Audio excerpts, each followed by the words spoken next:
বর্ধমান জেলার বিলাসপুর গ্রামের শেষ প্রান্তে দাঁড়িয়ে আছে এক পুরনো জমিদার বাড়ি, ভয় আর অভিশাপের প্রতীক। দিনের আলোয়ও বাড়িটা যেন কঙ্কালের মতো দাঁড়িয়ে থাকে, আর রাত হলে একেবারে মৃত্যুর ছায়ায় ঢেকে যায়। গ্রামবাসীরা বলে, শতাব্দী প্রাচীন এই বাড়ির প্রতিটি দেয়ালে লুকিয়ে আছে জমিদার রাজেনচন্দ্র রায়ের নিষ্ঠুরতার গল্প। যারা একবার এই বাড়িতে পা রেখেছে, তারা নাকি জীবিত ফিরে আসেনি। তবে কি সত্যিই বাড়িটা অভিশপ্ত, নাকি সবকিছুই গুজব? এই প্রশ্নের উত্তর খুঁজতে এসে বহুজনকে হারিয়ে গেছে। এবার সেই রহস্যের দিকে পা বাড়াল তরুণ সাংবাদিক অনিকেত। কিন্তু সে কি ফিরতে পারবে, নাকি হারিয়ে যাবে আরও এক অন্ধকার অধ্যায়?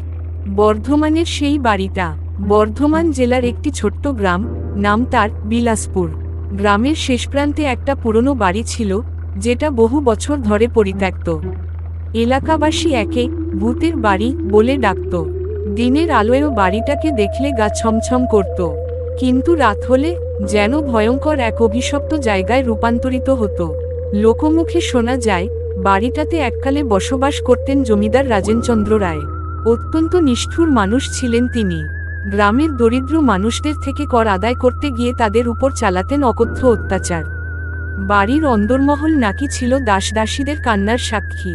এক রাতে জমিদার আর তার পরিবারের সবাইকে নৃশংসভাবে খুন করা হয়। কারা করল, কেন করল, কেউ জানে না। তবে এরপর থেকে বাড়িটা যেন মরণঘাতী অভিশাপে বন্দী হয়ে পড়ে। 2025 সালের জানুয়ারি মাস। শহরের একদল বন্ধু, 5 জন ছিল তারা, পরিকল্পনা করল এক রাতে সেই বাড়িতে কাটাবে। ভূতের বাড়ি।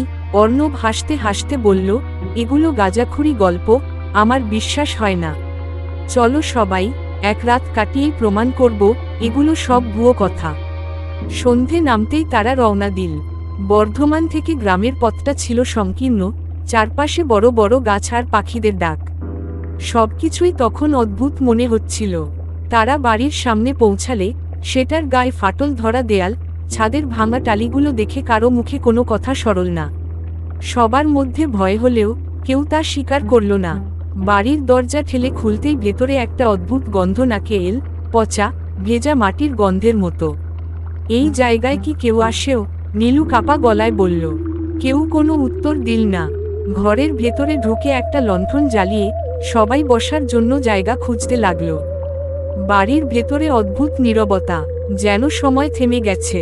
দেওয়াল জুড়ে অদ্ভুত সব ছবি, মহিলা আর পুরুষের কালো মুখ, যাদের চোখ যেন দেখছিল তাদের সবার অন্তরাত্মা ভেদ করে। আচ্ছা, এগুলো এত অদ্ভুত কেন? প্রিয়া একটু ভয়ে বলল। কোনো শিল্পীর কাল্পনিক কাজ, অর্ণব একরকম হেসে উড়িয়ে দিল। রাত বাড়তে লাগলো। হঠাৎ করেই দরজার কপাটটা জোরে আওয়াজ করে বন্ধ হয়ে গেল। কি ছিল এটা? দীপঙ্কর আতঙ্কিত কণ্ঠে বলল। তুমি কি দেখলে কেউ ছিল? না, এটা বাতাসের জন্য হবে, অর্ণব যেন নিজেকেই বোঝাতে চাইছিল। কিন্তু সত্যিই কি সেটা বাতাস ছিল? হঠাৎ কেউ যেন পায়ের শব্দ শুনল। কেউ হেঁটে চলেছে। শুনতে পাচ্ছ তো? নীলু ফিসফিস করে বলল। তার কথা শেষ হওয়ার আগেই একটা গলা শোনা গেল, একেবারে নারকীয় আওয়াজ, তোমরা এখানে কেন? সবাই যেন জমে গেল। কেউ নড়তে পারছিল না। হঠাৎ করেই লণ্ঠন নিভে গেল। চারদিকে পিনপতন নীরবতা, তারপর আবার সেই গলা, এ বাড়ি আমার, তোমাদের চলে যেতে বললাম। অর্ণব চিৎকার করে বলল, আমরা চলে যাচ্ছি, শুধু একটা মোমবাতি জ্বালাতে দাও। কিন্তু দরজা খুলে বের হওয়ার কোনো উপায় নেই। জানালাগুলোও যেন আপনা আপনি বন্ধ হয়ে গেছে। প্রিয়া ভয়ে কাঁদতে লাগল। এই সময় নীলু দেওয়ালের এক কোণে একটা ছোট্ট দরজা দেখতে পেল। এটা আগে দেখিনি বলে সে দরজাটা খুলল। ভিতরে এক অন্ধকার ঘর, ঘরের মাঝখানে একটা কঙ্কালের মতো কিছু পড়েছিল। এটা কি মানুষের কঙ্কাল? দীপঙ্কর অবিশ্বাসের সুরে বলল। যারা আমার মৃত্যু চেয়েছিল তারা আজ মৃত। যারা এই বাড়িতে আসবে তারাও মরবে। এটা কিসের কথা? এখানে আসা মানে মৃত্যু। প্রিয়া কেঁদে ফেলল। এরপর থেকে সবকিছু যেন আরো ভয়াবহ হয়ে উঠল। বাড়ির প্রতিটি কোণ থেকে শোনা যাচ্ছিল হাসি, কান্না আর চিৎকারের আওয়াজ। দরজাগুলো একের পর এক খুলে আর বন্ধ হতে লাগল। হঠাৎ ঘরের মাঝখানে দাঁড়িয়ে থাকা একটা ছায়ামূর্তি স্পষ্ট হয়ে উঠল।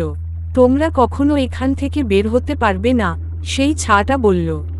তার চোখ দুটো জ্বলজ্বল করছিল, আর হাত দিয়ে ইশারা করছিল তাদের কাছে আসতে। নীলু চিৎকার করে বলল, আমরা এখানে থাকতে চাই না, আমাদের যেতে দাও। কিন্তু ছাটা যেন শুনতেই পাচ্ছিল না। এক ভয়ানক আওয়াজে ঘরটা কেঁপে উঠল। সবাই দৌড়ে দরজার দিকে ছুটল, কিন্তু দরজাটা আটকে ছিল। শেষমেশ অর্ণব একপাশের জানালা ভেঙে সবাইকে টেনে বের করে আনল। বাড়ি থেকে পালিয়ে বের হলেও তারা সবাই বুঝতে পারল কিছু একটা তাদের সাথে এসেছে। অর্ণবের গলা থেকে একটা আওয়াজ শোনা গেল, তোমরা চলে যেতে পারবে না। সত্যি বলতে তারা সবাই সেই রাতের পর থেকে অদ্ভুত আচরণ করতে লাগলো। কেউ কারো সাথে আর যোগাযোগ রাখেনি। 3 মাসের মধ্যে 5 জনের মধ্যে 3 জন আত্মহত্যা করেছে। বিলাসপুরের সেই বাড়িটা আজও দাঁড়িয়ে আছে। গা ছমছমে বাতাস আর অভিশপ্ত দেওয়ালগুলো যেন প্রতিটা আগন্তুককে ডাকে। বর্ধমানের সেই বাড়ি যেন অভিশপ্ত এক ফাঁদ। কেউ জানতো না বাড়িটার ভিতরে কিভাবে সেই অশুভ শক্তি কাজ করে। কিন্তু গ্রামের মানুষরা একসুরে বলতো, যারা একবার সেখানে গিয়েছে তারা আর স্বাভাবিক জীবনে ফিরে আসতে পারেনি। 2025 সালের মার্চ মাস, কলকাতার এক তরুণ সাংবাদিক অনিকেত এই বাড়ির রহস্যের কথা শুনে সেখানে যাওয়ার সিদ্ধান্ত নিল। তার মনে ছিল প্রবল কৌতূহল। সবার গল্প শুনে তার মনে হচ্ছিল, এটা সত্যিই কি কোনো অতিপ্রাকৃত ঘটনা, নাকি শুধুই গুজব। অনিকেত একদিন সকালে গ্রামে পৌঁছালো। গ্রামের প্রবীণ মানুষদের সাথে কথা বলতে শুরু করল। সবাই বলল, তুমি ওই বাড়িতে যাবে না বাবা, আমরা অনেককে হারিয়েছি, এবার তুমিও চলে যাবে। কিন্তু অনিকেত নাছোড়বান্দা। সে হাসতে হাসতে বলল, ভূত যদি সত্যি থাকে তাহলে সেটা আমার ক্যামেরায় ধরা পড়বেই। রাত 10টা, অনিকেত তার ক্যামেরা আর একটি টর্চ নিয়ে বাড়ির দিকে রওনা দিল। বাড়ির চারপাশে নীরবতা যেন চিৎকার করে বলছিল, ফিরে যা। কিন্তু সে এগিয়েই চলল। বাড়ির দরজা ঠেলে ঢোকার সাথে সাথে তার মনে হলো কেউ যেন তাকে দেখছে। দেওয়ালের ছবিগুলো দেখে তার গা ছমছম করল। হঠাৎ সে একটা ঘরের ভেতর থেকে চাপা হাসির শব্দ শুনল। কে আছে, সে চিৎকার করল। কেউ সাড়া দিল না। কিন্তু ঘরের মেঝেতে একটা পুরনো আয়না পড়েছিল। আয়নার মধ্যে নিজের প্রতিবিম্বের বদলে সে দেখতে পেল একটা ছায়ামূর্তি। সেই মূর্তি হাসছে। এটা কি ক্যামেরায় ধরা পড়বে? সে ক্যামেরা চালু করল। কিন্তু তখনই আয়নার মধ্যে ছাটা হাত বাড়িয়ে তাকে টেনে নিতে শুরু করল। অনিকেত চিৎকার করল, বাঁচাও! কিন্তু কেউ ছিল না। পরের দিন সকালে গ্রামের কয়েকজন বাড়ির সামনের রাস্তায় অনিকেতের ক্যামেরাটা পড়ে থাকতে দেখল। কিন্তু তার কোনো খোঁজ পাওয়া গেল না। তার ভিডিও দেখে বোঝা গেল সে শেষ মুহূর্ত পর্যন্ত কিছু একটা থেকে পালানোর। বর্ধমানের সেই বাড়িটা